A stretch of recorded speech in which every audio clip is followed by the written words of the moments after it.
صحبت کردن در کبود. این بسیار مفصل आहे. همون ابلهی که برای خدای تعالی مکان تخصیص میده حقیقتا جاهل आहे. نسبت پروردگار مکان تخصیص داده نمیشود. خداوند به نیازش صمد احتیاج به یگان مکانی نداره. هر مکانی نباشه به هر بزرگی نباشه حتما محدود आहे. چهار جانبش معلومه، بالا و پایانش معلومه، از شش جهت معلومه که مسافهش چند قد.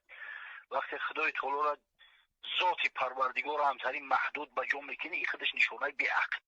خداوند همه جای همون را مایلی جاهلی و بیسوادیش میگن که ذات پروردگار تجزیه پذیر نیست، تقسیمش کرده نمیشه. بله خداوند محیط کلی اشیاء به علمش، به قدرتش، به صنعش. در مورد ذات پروردگار ما چیزی نمیدونیم. برای خودش گفت که لیس کمثله شیء، مثل الله چیزی نیست که او را به چیز شبیه کنیم. مسئله همین بدبختایی که خدای تعالی را شبیه میکنن که در مکان های، در عرش های، پاش در بالای کرسی های، اینا را اصلا اهل سنت و جماعت مشبیه میگن. یعنی کسایی که خدای تعالی را تشبیه میکنن به مخلوقات، مجسمه شو میگن که نسبت پروردگار جسم قرار داده اید. بله اینا بعد همین یک دلیل با میگن که در فقه ابسط امام ابو حنیفه گفته باشن که این امزاده ها خوندگی نیستن کتاب فقه ابسط ها. در باب صفات علو می اومده که حقیقتا خداوند یکی از صفاتاش همیه که العلیه، بلنده. همه آسمان طرف بلندی ما را میگن، همه خدای تعالی همیشه بلنده، این صفت علو شای. اما در همون کتاب فقه ابسط مقصد که اومده است میگه که اما ابو مطیع بلخی که من سوال کردم از ابو حنیفه که شخصی بگه که این الله، الله در کجا های؟ میگه در جواب چی بگیم؟ میگه که در جواب بگه که کان الله ولم یکن عین. وقتی که الله بود کلمه عین کجا نبود، مکان نبود. خداوند همون جای دهست که قبل از آفریدن همین مکان ها بود. بله بله. درباره صفات پروردگار چیزی نبود. والله به همون فقه ابسط هم یادتان باید بزنن. این لعنتی ها همه را استفاده میبرن.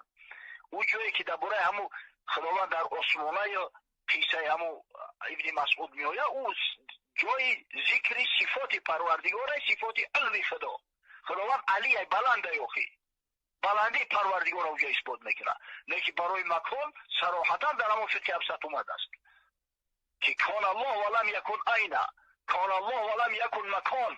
بزرگاست، استاد جنای، پیر جنیدی بغدادی و بسیار شخصی معروف و معتبر و بسیار پرهیزگار است، در تاریخ گذشته است.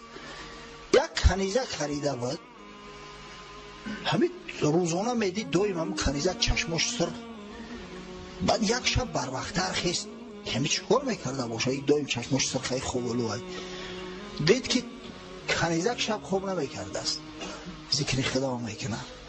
یک روز نماز تهجد خوند و سری تماشا داره که با خلوت دیگه داره که چکار میکرده باشه. بعد دست به دعا برداشت. کنیزک دعا میکنه الها به حق همون محبتی که تو بر من داری مشکلی ها را ای سرم دور گردان، گناهام با آمرز. این سری دیگه تو قد نکردی عالم اسلام های گفت جوان مرگ خطا نگو، بگو به حق اون محبتی که من به تو دارم، به خاطر اون محبتی که من به تو دارم. تو چرا میگی به خاطر محبتی که تو بر من داری؟ کنیز گفت ای خواجه، همین نشانه محبت نیسته که تو سروری طایفه صوفی ها در خواب مستی و ما یک کنیزکی بی قدر و بی مقدار شب به عبادت خدا روز میکنیم؟ مگر همین نشانه محبت خدا نیست؟ هشای سری سقطی پری بامداد رفت خون، کنیز صدا کرد گفت تو آزاد، تو فقط بندگی یک ذاتی بزرگ شایسته، بندگی خدا را. تو باید بندگی هیچ مخلوق نکنی. یک بار یک مزدی هم براش داد، یک مبلغ کلان داد که عذاب نکشه و در مشقت نباشه، فقط عبادت خدا را کنه. ببینید همین سری نداد، خدا داد به او را. سبحان الله، سری یک جا داده میتونه، خدا براش رسون. اما توسط به واسطه سری سقطی، به دست سری سقطی. احفظ الله یحفظ که، حفظ که خدا را، خداوند البته محافظت میکنه، هیچ وقت را نمیگذاره که خار بشه. معنی الله گفتان سیبوی یعلهون فی الحوایج هم لدی، فی حوایج هم لدی. سیبوی یک عالم بزرگ نحوی است. کلمه الله وقتی شرح میته میگه الله از باب علیه یعله است. علیه انا که الله ذاتی که به او توجه میکنن، روی نیاز بیارن در مشکلی و در مشقت در عذاب. یعلهون فی الحوایج فی حوایج هم لدی، در حاجت هاشو مردم به سوی خدا مراجعت میکنن. گفت لهنا فی حوایجنا الیک والتمسناها وجدناها لدیک، یعنی علیهنا توجه میکنیم، رو میاریم در حاجت هامو به سوی تو ذات بزرگ، التماس میکنیم، ترا التجا میکنیم و حاجت مونو از تو میوبیم. گر ندیدندی هزاران بار بیش، عاقلان کی جان کشیدندیش پیش. اگر کرم خدا را، سخای خدا را، بخشش خدا را هزاران و ده ها هزار بار نمیدیدن، عاقلا شخصای عالم دانشمند اینقدر بندگی میکردن خدا را. بزرگوی هستن که سجده را بهترین حالت حیات خود میدونن. بلکه جمله ماهیان در موجه ها، جمله پرندگان در اوجه ها، گرگ و فیل و حیدر و اشغال نیست، اشغالش همی شغال هی، اژدهای زفت و مور و مار نیست. تمام حیوانات با ذکر خدا مشغولند، همه ذکر خدا میکنن، همه یاد خدا میکنن. همون مورچه خورترینه که برای زمستانش توشه جمع میکنه، همون ذکر خدا را میکنن. بلکه باد و آب و خاک و هر شرار مایه زو یابند، هم دی هم بهار. چجای حیوانو که حیوانو لااقل جان دارن، جسمهای منجمد مثل سنگ، کلوخ، باد و آب همه ذکر خدا را میکنن. تسبح له السماوات السبع والارض و من فیهن. هر چیزی که در روی زمین است، در 7 آسمان و 7 زمین است، همه تسبیح خدا را میگن، همه ذکر خدا را میکنن. و این من شیء الا یسبح بحمده ولکن لا تفقهون تسبیحهم. هیچ چیزی وجود نداره که ذکر خدا را نکنن. اما شما میگه گوش نداره، شما عقلی فهمیدن او را نداره. جملگان کیسه از او بردوختند، دادن حاجت از او آموختند. هین از او خواهید نه از غیر او. ای مسلمانو، ای خدا بخواهید، از غیر خدا نه.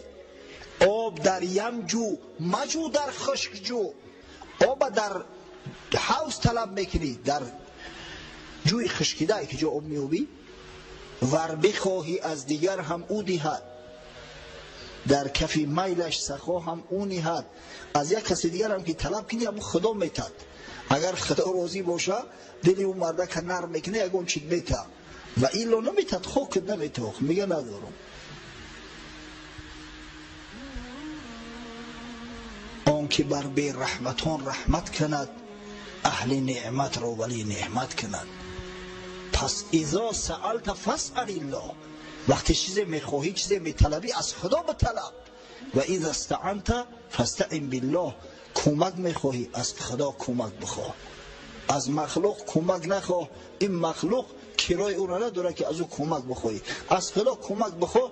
انشالله با یک مخلوق میبینی که به امر پروردگار، به هدایت عنایت پروردگار یا یک کمکت میکنه، دستگیریت میکنه. او دستگیری را از خدا بدان. اذا سألت فاسأل الله. واقعا هر وقتی که در یک مشکلی و مشقت بغلطیم، فقط خدا کمک میکنه، دیگه کی کمک کردن میتونه؟ هیچ. شیخ علی طنطاوی، شیخ ازهر، در همین جشن امام اعظم خدا رحمتش کنه اومده بود، همیشه شرکت داشت، دیدم دینش. در یک کتابش ذکر میکند، میگه یک روز مسجد جامع قاهره در اومده، میگه به خاطر نماز ادا کردن.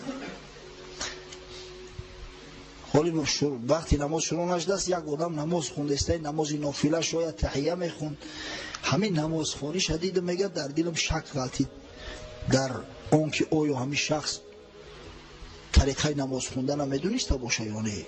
بسیار با ترس میخونه، گاه کوشش میکنه رکوع کنه بخچه راست میکنه. همین شخصی نو شاگرده که نو شروع کرده است به همین شکل. بعد نماز وقتی که سلام داد در پهلو شیشتم سلام علیک کردیم پتیش و میگه سوالش کردم که برادر مسلمان هستی؟ گفت الحمدلله مسلمان نباشم در مسجد چیکار میکنم؟ میگه گفتم آخه تو در سینی 30 قریب رسیده چه تو مسلمان و مصری هستی، از نماز خونی دیده میشوه که تو نو نماز یاد گرفته؟ گفت بله روز دیم است نماز بخونم. میگه گفتم چی سبب شد؟ گفت ما از خوردی در یک عائله اروپایی معاب تربیه یافتیم، یعنی پدر و مادر و اهل خانواده همه تربیه اروپایی دیده بودن، نماز نمیدونستن چیه. من خیال میکردم در تاجیکستان ما کسی نیست که یگان سوره ندونه، متاسفانه بودیم. فکر تعلیم نگرفتی از کجا سوره نمیدونی؟ از بس که میگه در عائله ما نام الله نمیگرفت کسی نماز نمیخوند، کسی ذکر نمیکرد، هیچی نمیدونستم. به همین شکل بزرگ شدیم.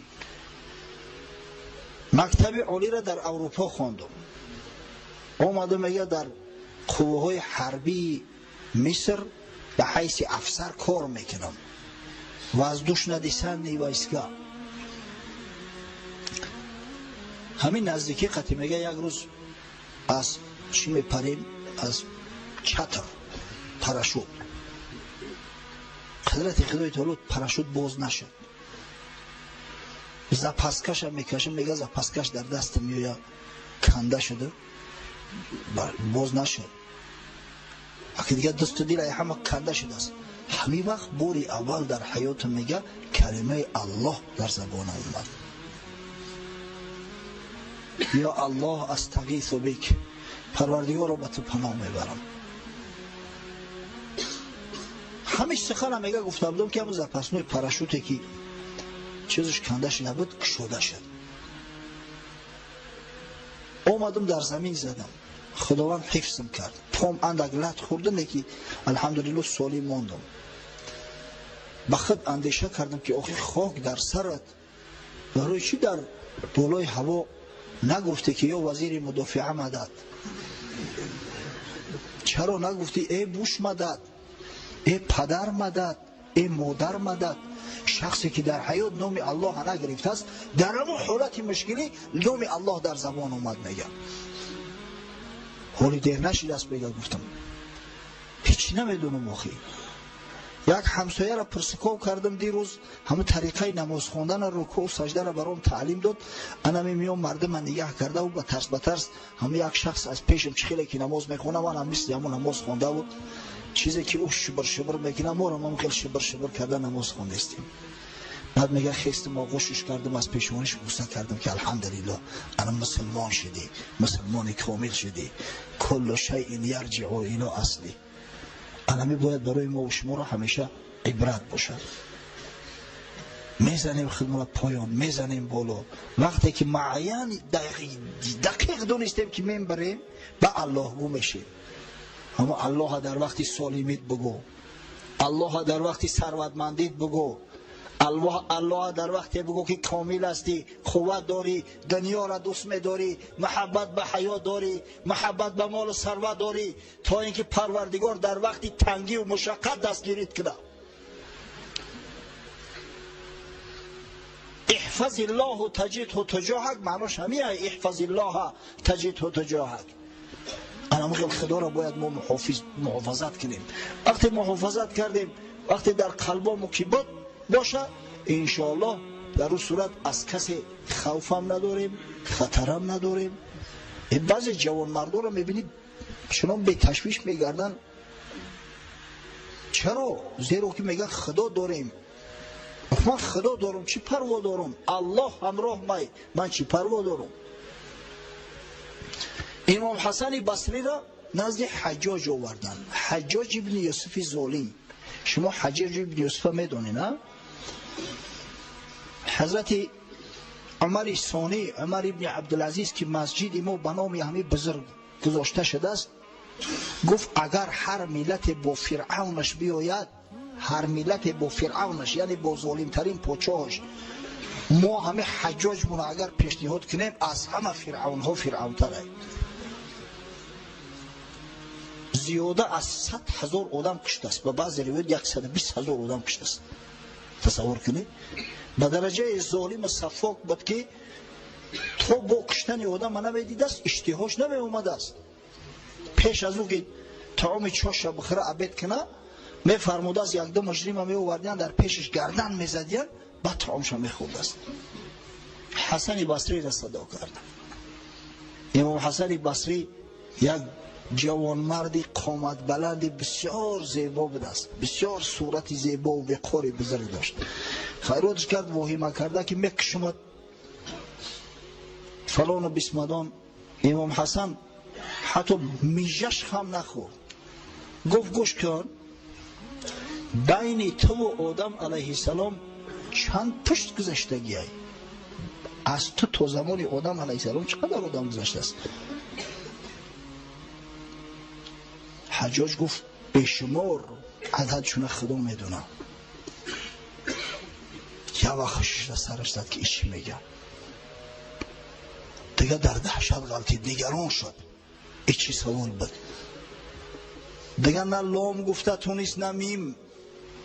امام حسن بصری به همو وقار، به همو آبرو، به همو عزت از در خارج شد. دیگه یکو سخنش نگفت به امام حسن بصری. اینا به یک کلمه گفت. زیرا امام حسن از خدا میترسه. از خدا کی ترسیده دیگه پروایی کی داری؟ مقصد تو مرای مردن میترسونی؟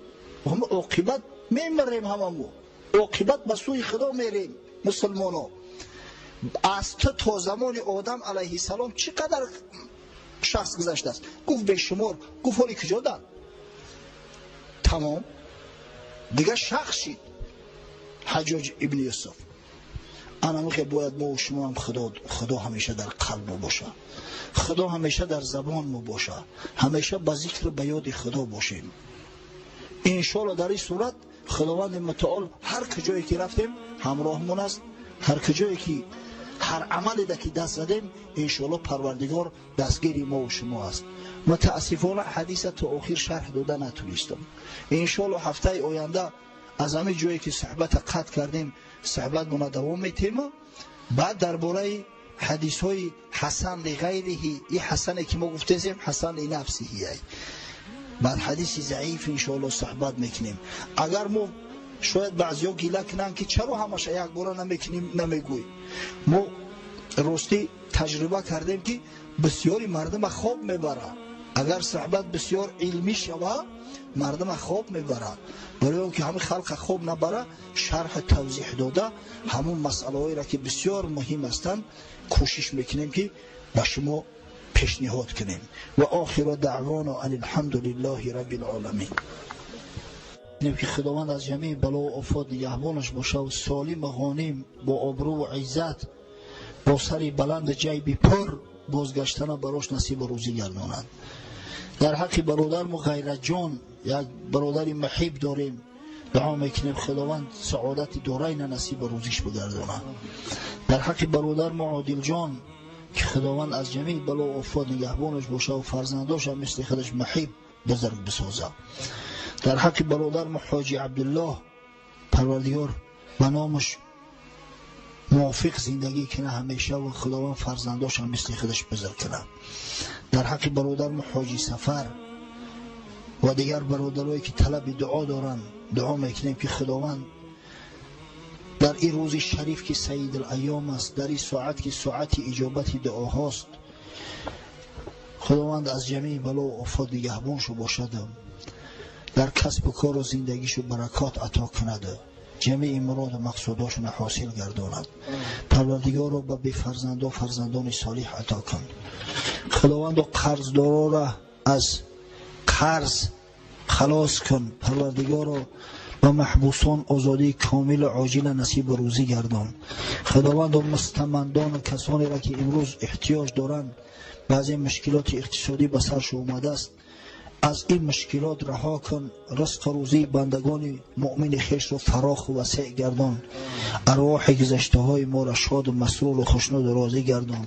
طاعت و عبادات ما را با وجود آنکه پرنقصان هست، خود ما پرنقصان هستیم، خداوند را به درگاهت قبول و مقبول گردان و توشه آخرت ما ساز.